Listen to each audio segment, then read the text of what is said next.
Hello বন্ধুরা, এই দেখো আমি আজকে চিকেন স্টু বানাবো ঘরোয়া পদ্ধতিতে। একদমই খুব স কম উপকরণে আমার ঘরে যা যা ভেজিটেবল ছিল তাই দিয়ে।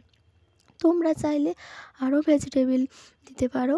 তো আমি দিয়েছিলাম কয়েকটা টুকরো বরবটি, একটু টমেটো, একটু আলু, একটু ক্যাপসিকাম, একটু গাজর আর একটু পেঁয়াজ কুচো কুচো করে নিয়েছিলাম, একটু আদার টুকরো নিয়েছিলাম, রসুনের টুকরো নিয়েছিলাম, একটু গোলমরিচ নিয়েছিলাম কটা।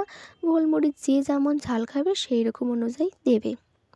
আর একটু লবণ, হলুদ আর ধনের গুঁড়ো। আর 2 পিস আমি বোনলেস চিকেন নিয়েছিলাম। তো সেটিকে আমি দুপুরবেলা ধুয়ে লেবুর রস দিয়ে মাখিয়ে রেখে দিয়েছিলাম। আমি যতদূর জানি লেবুর রস দিয়ে মাখিয়ে রাখলে আষ্টে যে একটা গন্ধ থাকে সেটা চলে যায়। তো তারপরে আমি প্রেশার কুকারটা গ্যাস ধরিয়ে প্রেশার কুকারটা বসালাম।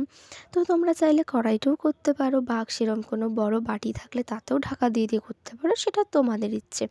আমি প্রেশার কুকারে করলাম, এটাই তার কারণ যে প্রেশার কুকারে করলে একবারে সিটি মারবো, সব সেদ্ধ হয়ে যাবে, নয়তো আবার ঢাকা দিতে হবে। তো যাই হোক প্রেশার কুকারটা বসালাম। তো হাত দিয়ে দেখছিলাম গরম হয়েছে কিনা, দেখে নিতে হবে ভালো করে গরম হয়েছে কিনা। তো তারপরে তেল দিলাম, সাদা তেল, একদমই সাদা তেল। তো সাদা তেল দিলাম, তোমরা চাইলে এখানে বাটারও দিতে পারো, শুধু বাটার। আবার চাইলে তোমরা সাদা তেল বাটার দুটোই মিক্সড করে দিতে পারো।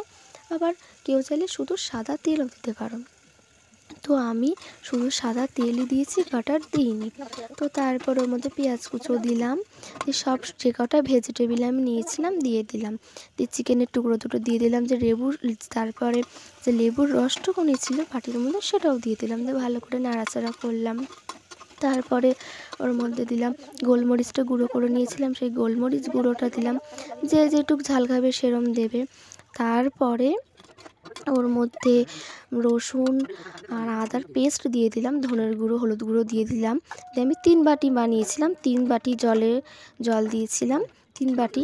তার মধ্যে আবার একটু পরে লবণ দিলাম, দিয়ে লবণ দিয়ে আমি ঢাকা দিয়ে দিলাম। ঢাকা দিয়ে দেওয়ার পরে আমি ঢাকা বলতে আমি প্রেসার কুকারের ঢাকনাটা আটকে দিলাম। দিয়ে আটকে দেওয়ার পরে 2 থেকে 3টে সিটি দেবো। সিটি দেওয়ার পরে ঠান্ডা করে নামিয়ে নেব। তারপরে এই যে গরম গরম আমাদের একদম ঘরোয়া পদ্ধতিতে চিকেন স্টু রেডি। তো তোমাদের যদি আমার ভিডিওটি ভালো লাগে তাহলে লাইক করো, কমেন্টে জানিয়ে অবশ্যই আমার চ্যানেলটি সাবস্ক্রাইব করে নিও। Bye bye.